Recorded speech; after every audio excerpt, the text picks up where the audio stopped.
to the Mayan calendar, which predicts the end of time to occur on the 21st of December of this year. This year.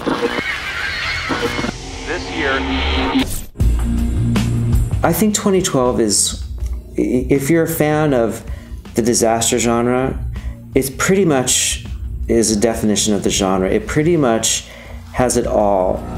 It's Hollywood. It's set out to entertain, and it entertains. As the first assistant editor on feature films, basically your job is to deliver and feed all the departments, keep everything intact, everything organized. We just kind of worked evenly, like he grabbed the scene and I grabbed the scene, and we showed each other stuff, and we were working towards a very, very tight deadline. I love storytelling.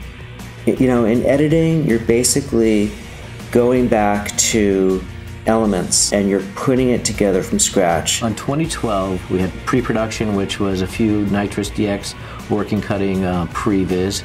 Then we graduated to production, where we had 8 media composers going. And then after production, post-production, where we had 8 Nitrous DX plus 2 software onlys for the first assistants. Our mixing stage basically had a connection into our Unity, and then we also had it at our screening rooms. Media Composer plays a big part because it's the start of our database of information for the visual effects department for, finally the movie. The Avid products helps you stay organized through just the input and output of information. You can get everything in the metadata, you got it kept there, you check it, you make sure it's correct, and then you can easily pass it along to everybody who needs it. What are the odds?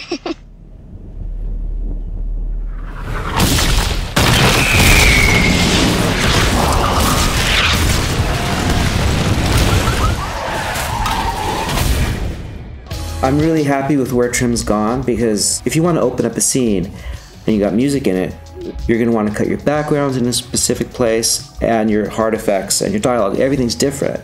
So it really takes a lot of thinking, and Media Composer will remember that now. Using DNX36 was an integral part of our production because it allowed us to take the amount of footage that we had, I think it's over 1 million feet, and actually keep it on a server and manage it properly. Cutting in HD has been fantastic. Seeing the material so clearly and being able to judge focus and judge things that sometimes you can't judge. You can actually start making corrections, and these corrections don't fall apart on the big screen. The tools in the fax palette for temp comping, because we had over 1,400 visual effects, to get ideas across and to use Animat and to, it's just like, I don't have to go anywhere else. I can just work on temp visual effects, work on temp comps, and just keep them in there.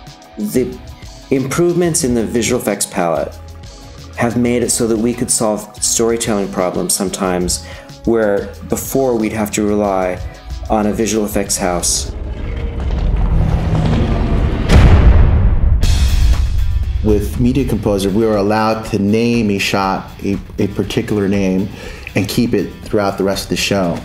And then we would just update and update and update. As things were fixed, as things were coming in from visual effects houses, we're able to take that information and drop it in without a problem. Media Composer is the only one that can handle a large show, a lot of visual effects, a lot of sound, really having to do a giant sound job before the sound department got in, so we were laying it out, letting the director hear his piece beforehand. I'm really into sound, and so I'm very reliant on the rubber bands, the keyframes.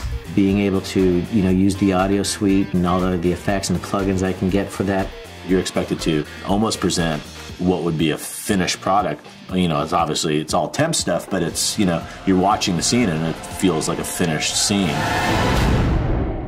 The end process was fairly straightforward. It was really simple in that our DI house had another media composer and was talking the same language. So they're able to take our media and our bins and actually translate it for us. It's just pretty seamless.